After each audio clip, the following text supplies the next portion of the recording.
Well, hello again. I'm going to talk to you about Sudan. And who's this addressed to? Well, to you. But I'm also, I guess, addressing it to Donald Trump, because the British, the historical colonial power, have done nothing to promote peace. And America's eyes are elsewhere. And who else counts? Come on, wake up. This is one of the worst humanitarian crises in the world, and we have to make a difference here. It's vital. So, Sudan, the country I know well. I traveled there as a young man extensively. Sudan has the second youngest population in Africa, with an average age of 19. The brutal civil war between the two armed factions, the SAF, or the Sudanese Armed Forces, and the RSF, or Rapid Support Forces, has taken a terrible toll in terms of refugees, civilian casualties, fear, and misery. Neither group is the legitimate government of Sudan. They are both warring military factions seeking dominance. And both groups have been responsible for terrible atrocities, though for a while the RSF, the Rapid Support Forces, was the worst of the two, providing fuel for the fight. That said, the Sudanese Armed Forces, the SAF, have been reluctant to attend peace talks in any substantive way. Both parties are equally disgraceful.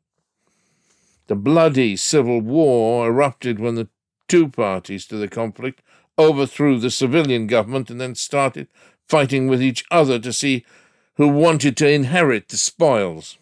The SAF, the Sudanese Armed Forces, is a group of militias itself. Really, it is not actually organized as an army in the conventional sense. It's under a man called Burhan.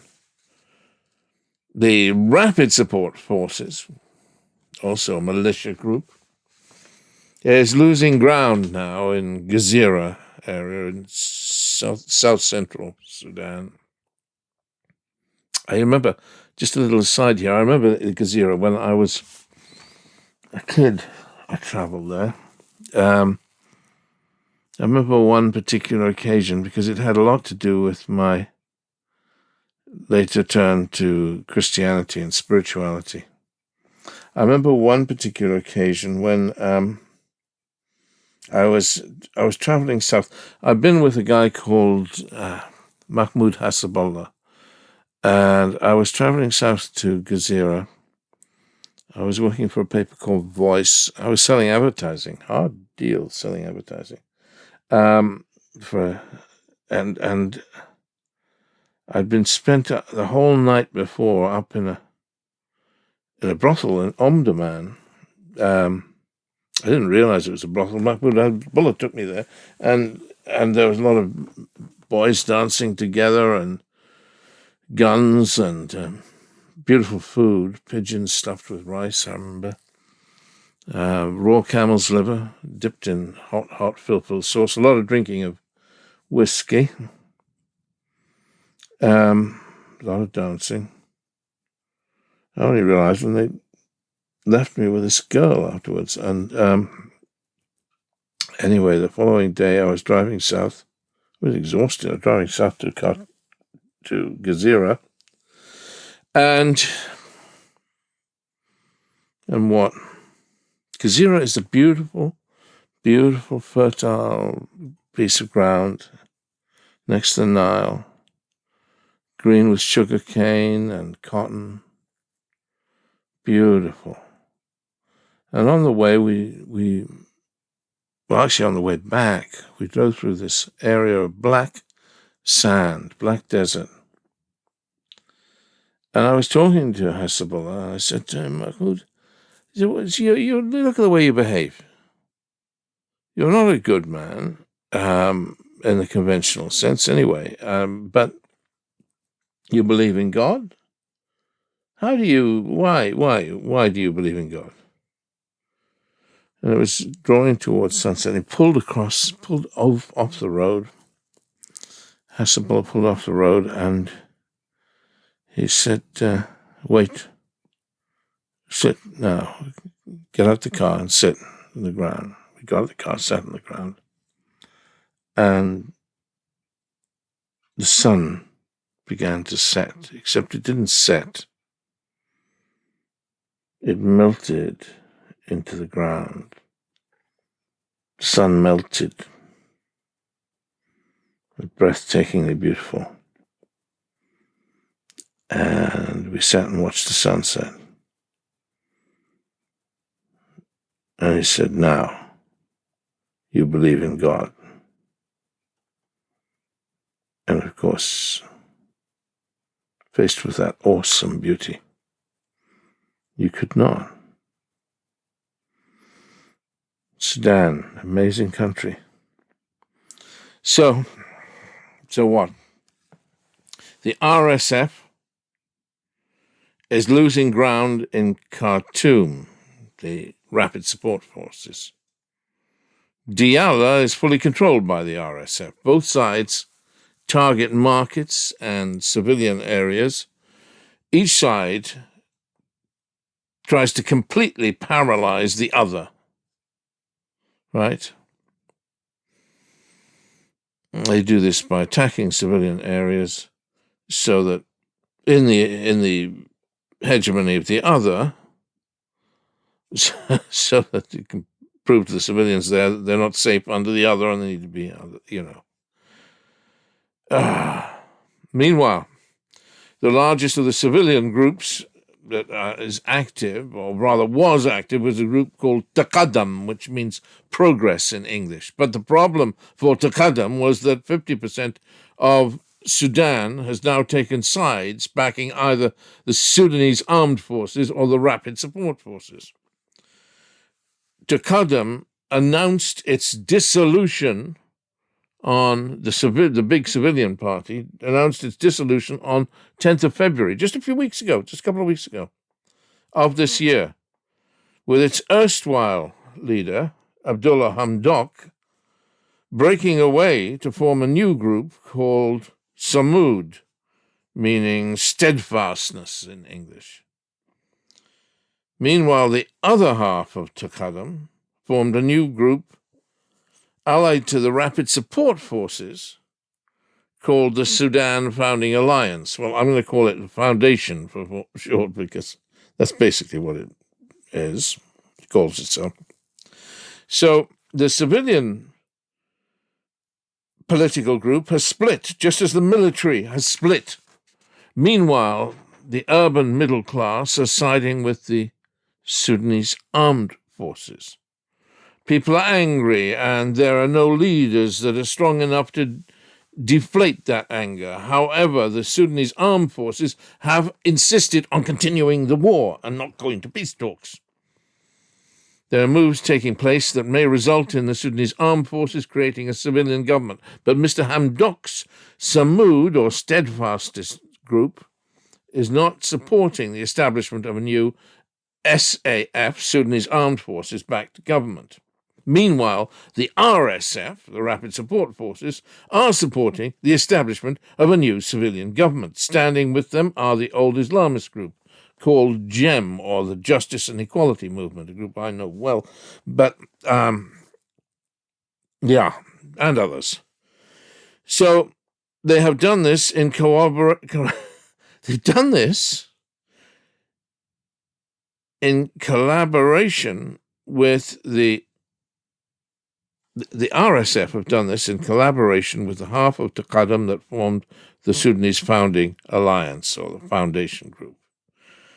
Unhelpfully, the European Union and the UN Human Rights Council have taken sides against the RSF, against the Rapid Support Forces and the RSF-backed group, the Foundation. The UN Human Rights Council taking sides, you understand? Fat lot of good that does. The UN Human Rights Council are taking sides. Might as well enter the war against the RSF-backed group. That's very, very, very unhelpful. United Nations can be a waste of space sometimes. The Sudanese Armed Forces are strong. They control the Red Sea and most of the Nile states. However, the RSF, the Rapid Support Forces, control Darfur, West Kordofan, and Northern Kordofan. The USA is doing nothing. The United States of America is doing nothing beyond labeling the RSF, the Rapid Support Forces, as committing war crimes, as well as imposing sanctions on selected SAF, Sudanese Armed Forces, individuals. Does that help? No. Pointless.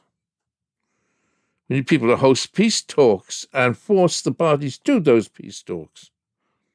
There is no mediation for peace. Let me just repeat this. There is no mediation for peace.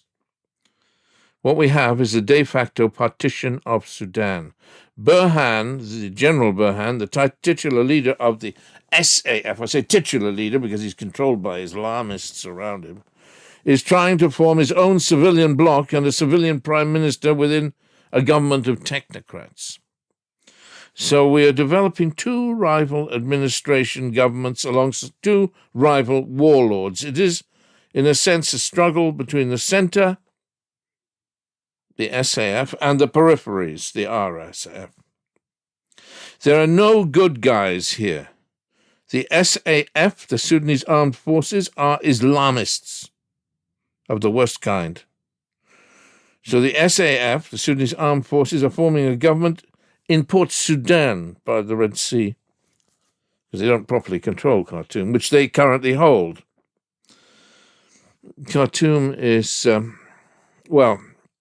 I guess North Khartoum, the North Bank of the Nile. You've got the confluence of the two Niles, the Blue Nile and the White Nile in Khartoum.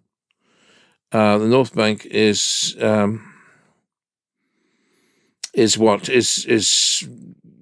I guess mostly government. I call them government, but they're not the government. Sudanese Armed Forces controlled, as is Omdurman, which is where the two Niles join. Where I had that night out with Hezbollah. Omdurman is largely SAF controlled, whereas central Khartoum, the main old part of Khartoum, is largely RSF controlled. Or it was the other day. God knows what it is now. Anyway, both governments, if you can call them governments, are expanding the solid blocks of territory they control. So if you live in Sudan, your allegiance is either with the SAF or the RSF or neither, okay? Either with the Sudanese Armed Forces, you're either allied to them, or the Rapid Support Forces, or you're allied to neither of the above. 50% of Sudan's allied to one or other of those. The other 50% is allied to neither of them. There are international fingers in the pie, of course. Many, many of them. Russia backs both sides. Clever Russia. You can take gold from both sides. So the Port Sudan SAF, Sudanese Armed Forces government, is supported by Egypt and Qatar and Iran. The United Arab Emirates and General Haftar of Libya support the Rapid Support Forces, RSF. So you've got these players. There are also other ugly issues. SAF supporters internationally are bullying and intimidating Sudanese women who oppose the continuation of the war. You remember the big civilian movement in Sudan is woman-led, Sudanese women-led. Sudanese women led the protests on the streets. Internationally, they're bullying Sudanese. The Sudanese Armed Forces supporters are bullying Sudanese women who oppose the continuation of the war. The diaspora are divided. There is considerable intimidation by Sudanese Armed Forces supporters in the United Kingdom and Netherlands and much of Europe. Intimidation of if a Sudanese woman tries to go on a protest for peace or something. They really serious intimidation. It is really threatening. In Britain and countries in Europe, like Holland particularly. Internationally, the embassies are predominantly staffed by SAF loyalists, Sudanese Armed Forces loyalists. That's where they're getting their salaries. The consequence is that, what does that mean? That means that Darfurians, expatriates, Sudanese, can't renew their passports. Poor buggers. Because the embassies are backing one faction. The dominant faction, they see the way they're wrong, because it's not going to end. This is going to go on like Vietnam unless somebody does something. One reason that the Sudanese Armed Forces refuse to partake constructively in peace talks is that Islamist members of the former government of President Bashir, the president who was overthrown, put pressure on the SAF leader, General Burhan, nominal leader, not to participate in peace talks. Stupid. What is to be hoped for? It is to be hoped that the RSF will change from a killing machine, that there will be a new dynamic now that it is allied to a civilian group in the foundation, the Sudan Founding Alliance, and that this new coalition might create some hesitancy in turn within the SAF, the Sudanese Armed Forces, about continuing to refuse to talk peace. It is possible that the Sudanese Armed Forces might even be able to take back all of Khartoum, and this might allow them to save face. But, do we have to wait for that? For this to become a new beginning, we need the international community to start to care about Sudan. That is the big change that's required. The international community, as I've often said, has a limited attention span, like the Eye of Mordor. At the minute, the focus is on Ukraine and, up to a point, on Gaza. The terrible war in Sudan, the ongoing war in Sudan, is the forgotten war. Don't forget it. It's one of the worst wars in history.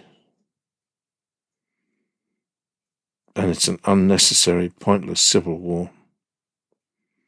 And it only goes on because the international community, including the United States of America and the United Kingdom of Great Britain and Northern Ireland, don't care. Time for that to change. In the name of God. Thank you.